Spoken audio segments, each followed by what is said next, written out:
Semangat pagi teman-teman. Selamat datang di Praktikum Ekonomi Lingkungan 2020.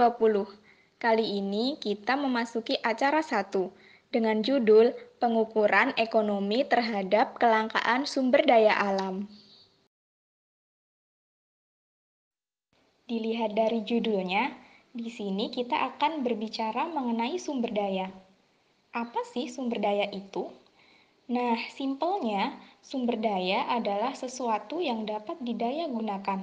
Ia menghasilkan manfaat untuk manusia.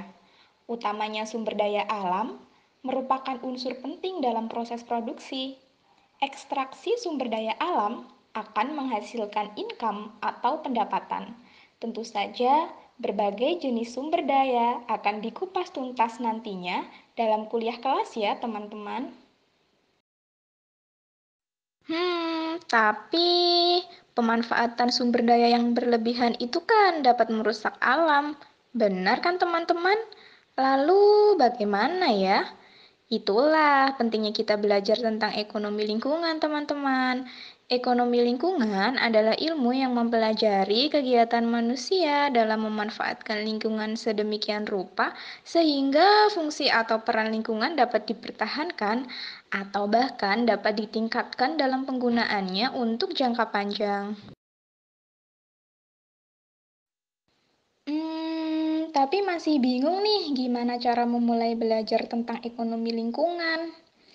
Tenang teman-teman, di acara pertama praktikum ini kita akan belajar tentang kelangkaan sumber daya secara ekonomi. Langka? Gimana tuh maksudnya? Inilah penjelasannya. Kelangkaan dihitung dari aspek harga real sebuah barang atau komoditas dengan biaya produksi.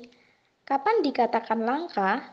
Yaitu ketika harga jual lebih rendah dibandingkan biaya produksi. Ditandai dengan lingkaran orange ini ya teman-teman. Tapi perlu diingat ya, kelangkaan sumber daya yang dimaksud adalah kelangkaan sumber daya secara ekonomi. Nah, langsung saja kita masuk ke tujuan praktikum acara 1 ya teman-teman. Tujuan pertama adalah mengetahui kelangkaan sumber daya secara ekonomi melalui harga barang sumber daya. Sedangkan tujuan kedua adalah mengetahui kelangkaan sumber daya dari aspek biaya produksi sumber daya. Di sini kita akan menggunakan data sekunder. Sebelum mengeksekusi, tentu saja teman-teman perlu mempersiapkan laptop dan data sekundernya. Dari mana sih datanya? Yap, seperti yang teman-teman lihat, kita akan menggunakan data dari BPS berupa statistik pertanian. Perlu dicatat ya, kita akan memakai data time series 5 tahun untuk tingkat provinsi. Adapun jenis sumber dayanya ada 3. Silahkan teman-teman pilih 3 komoditas unggulannya ya.